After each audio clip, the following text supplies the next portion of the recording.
sekitar tahun 1070. Di tengah konflik Kristen Muslim di Tanah Suci Yerusalem, sebuah rumah sakit didirikan untuk melayani para peziarah Kristen yang datang ke Tanah Suci. Dipimpin oleh sekelompok sukarelawan yang berdedikasi. Rumah sakit ini, yang dikenal sebagai Rumah Sakit Saint John, menjadi oasis bagi para pelancong yang sakit dan terluka.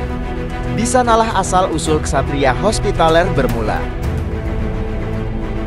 Kemudian, pada tahun 1113, Paus Paschalis II melihat potensi besar dalam komunitas ini dan secara resmi mengubahnya menjadi ordo Katolik religius dan militer.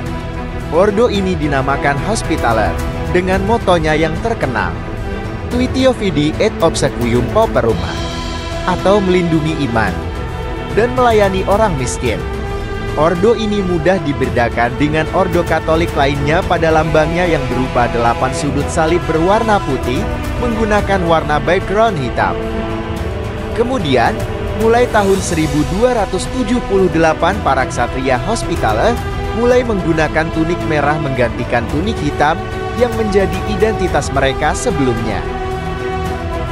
Ksatria Hospitaler menjadi salah satu ordo militer paling kuat dan terorganisir di antara pasukan salib dan ordo lainnya, seperti Templar dan Teutonic.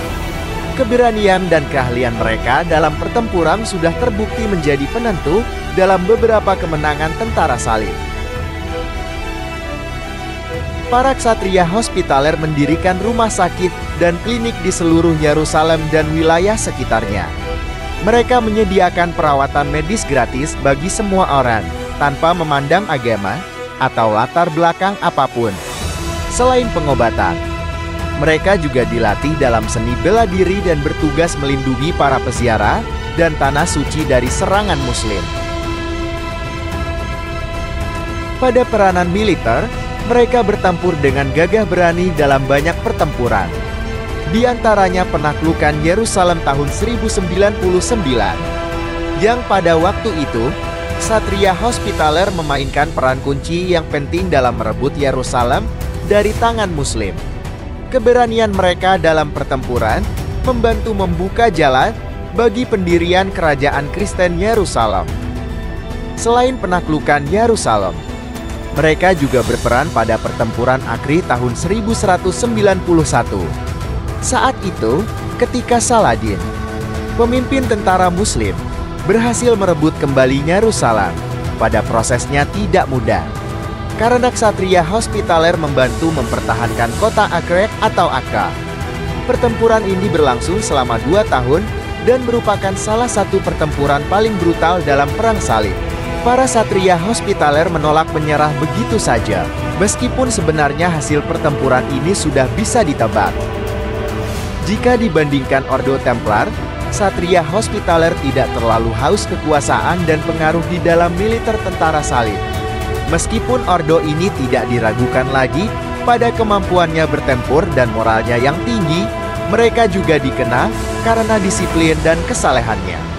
Para ksatria Hospitaler tetap pada jalannya, mengikuti aturan ketat yang menekankan ketaatan, kesederhanaan, dan kesucian.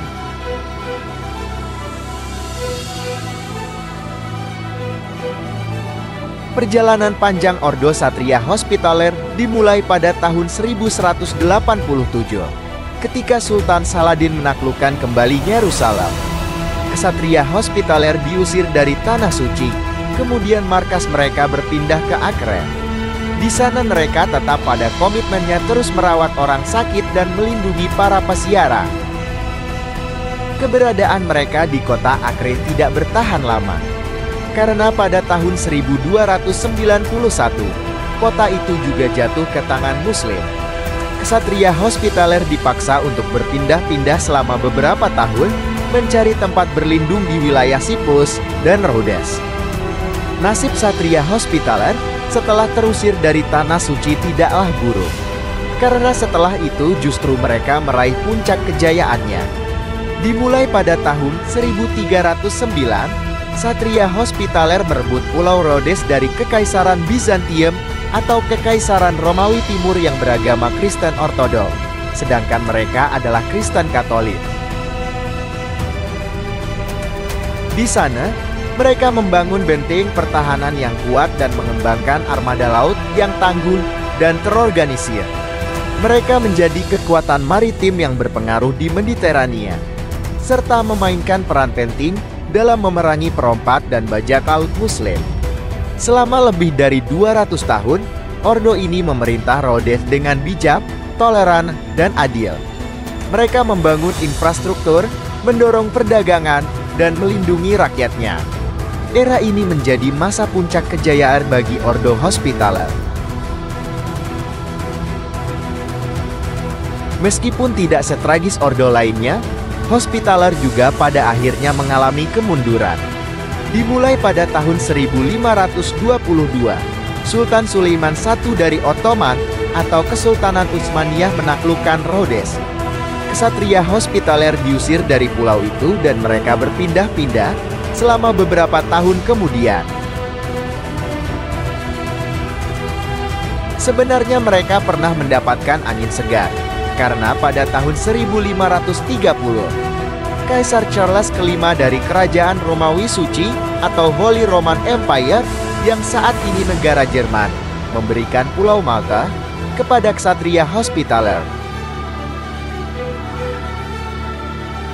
Di sana, mereka membangun benteng pertahanan yang lebih kokoh dan kembali menjadi kekuatan maritim yang tangguh, kuat dan disegani. Ordo Saint John ini memerintah Malta selama lebih dari 250 tahun. Mereka dikenal karena toleransi religius dan komitmen mereka untuk membantu orang miskin dan sakit. Namun, pada tahun 1798, Kaisar Prancis Napoleon Bonaparte menaklukkan Malta. Ksatria Hospitaller kehilangan kedaulatan atas Malta dan mereka dibubarkan sebagai ordo militer.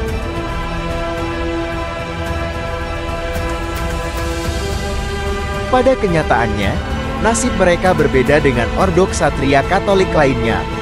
Hospitaller tidak hilang sama sekali, karena sejak saat itu, mereka menjadi ordo religius dan kemanusiaan internasional.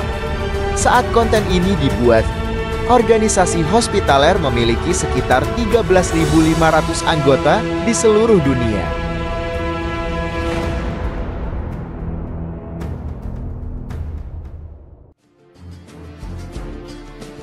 Semoga konten ini bisa menambah wawasan dan menjadikan kualitas hidup kalian jadi lebih baik lagi. Ingatlah akan hal ini. Setiap orang harus kalah dalam pertempuran di masa mudanya, sehingga dia tidak kalah dalam perang yang sesungguhnya ketika dia sudah tua. Jika dianggap bermanfaat, silahkan like, follow, dan subscribe. Dan jika ada yang ingin disampaikan, atau ada masukan juga request untuk pembahasan konten selanjutnya, silahkan isi kolom komentar. Sampai jumpa di konten berikutnya.